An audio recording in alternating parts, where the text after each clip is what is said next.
Nothing like that. There's nothing like that. It's sort of promo for the place, isn't it? Yeah. To encourage artists to use more of Nigerian venues and locations. But there has to be some value to what he said, even if maybe he didn't say it in the right way. Patriotism counts for something. See, besides patriotism, he talked about it affecting the economy. You travel out, you shoot these massive projects there, you're pumping in money into that economy, nothing comes to Nigeria. Isn't there anything to be said for that?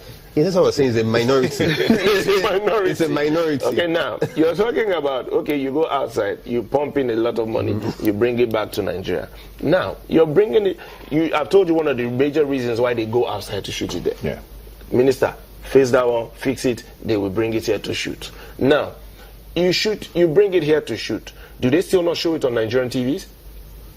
Don't they show it on Nigerian TV? Don't Nigerians pay for it? But now, you're saying we go outside to shoot. There's a certain, I don't know if I can call names of like networks? Cable. Okay. Yeah. It goes on cable. Who owns the cable? Is it Nigerian? So we should pursue it.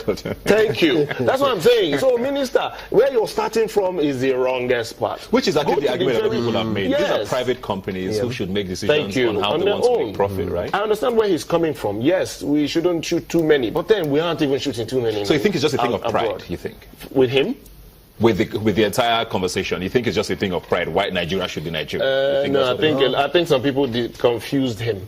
Yeah. I think some people just confused him because they jumped to. There was this. Okay, you know what? Just hold out your thought. We'll take a quick break. When we come back, we'll wrap up the conversation and see if there's any way forward out of this, because it looks like he really wants to do this.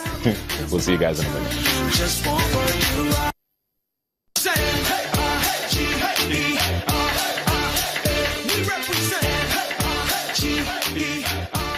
All right, welcome back. If you're just joining us, we're talking about an issue that came up during the week with the Minister of Information, talking about the need to stop Nigerians from recording TV and music content outside of Nigeria. I have here with me Akin Alabi and Ruggedman, who are not very happy with the minister, pretty much.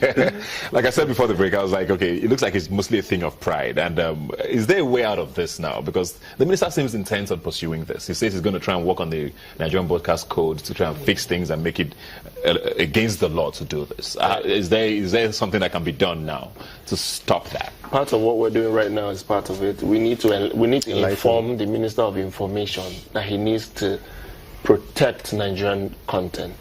You understand? You don't. Okay, now he had a summit some days ago, and they jumped straight to they want to raise $1 million for the Nigerian creative industry. But when we checked the summit they had, he said he was talking to the Nigerian stakeholders in the creative industry, but I didn't see any of them on the stage talking. Instead, I saw people who had their own platforms that they've been using to sell Nigerian content, and most of these people, they collect more money than the producers of the content. Than the creators of the content. So those are not industry stakeholders. Those are people who are milking the industry. So he needs to sit down. If you want to raise $1 million, who are you raising it for? And if you want to disperse it, how are you dispersing? How are you going to disperse it? So basically what the minister needs to do is, if you're talking music, you go to PMAN.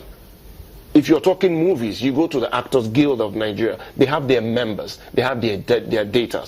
That's how you sit with those people and call the record company owners, and discuss with them. Ask them what their problems are. How do we move forward? How do we do this? How do we hold this industry together?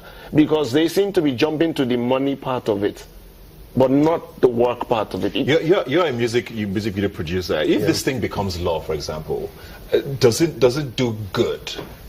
I mean, doesn't it do more good than harm for Nigeria? I mean, it says, okay, it's against the law to shoot anything outside of here. You're going to get more work. You're going to do more videos here. Over time, things are going to get fixed, isn't it? Well, over time, I've been in this business for like over 10 years. Which is over time? I'll give you two examples. December last year, a guy came in from Germany to shoot in Nigeria. Okay. And I asked him, why do you want to shoot in Nigeria? He said, okay, I'm tired of shooting abroad. I want something different. I want, an African feel. So that's not against the law, is it? That's not against the law. You know what happened?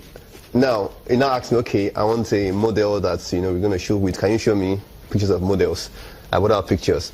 He said, no, I don't want any fair skin girl. I want real, as in dark skin African. I don't even want light. So that's a big problem. Oh. Okay, all the models have gone fair. You know, I had to start looking for a dark skin model. Eventually, I took him to Oshogbo to shoot that video. We went to Susan Wenger's house. It was I think the priest of former chief priest of. Yeah, he shot in our house.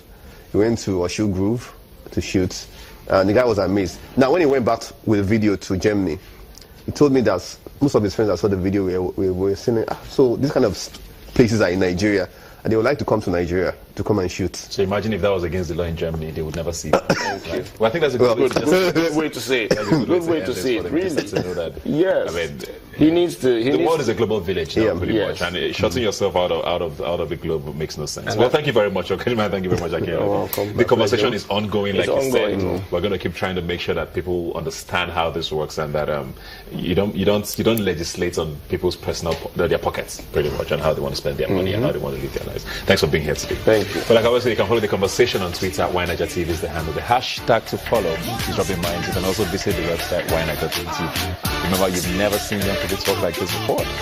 I'll see you next week. Just let's go. So let's dance now. It is my turn. Just